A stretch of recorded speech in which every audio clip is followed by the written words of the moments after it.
It's something tens of millions of people use every day, but until now there's only been one provider, and that's about to change. Europe is launching its own GPS network to compete with the US military's version.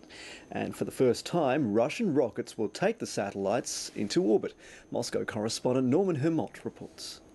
For the last 4 years, in the sticky jungle of French Guiana, hundreds of engineers from one of the coldest countries on Earth have been building this, a launch site for Russian rockets to blast off in partnership with the European Space Agency, ESA. It's the first time a Russian Soyuz rocket has ever lifted off from outside the former Soviet Union. And the first cargo, the first 2 satellites for Europe's answer to America's GPS, the Galileo satellite positioning system. In Moscow, they watched anxiously as Russia's Soyuz workhorse carried into space the beginnings of Europe's global positioning independence. Because it is a political and strategic asset which we need for ourselves. The European Union's Galileo plan calls for as many as 30 satellites.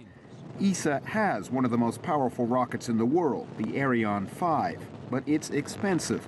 To save money, they turn to the tried-and-true Soyuz to get mid-size cargo into orbit.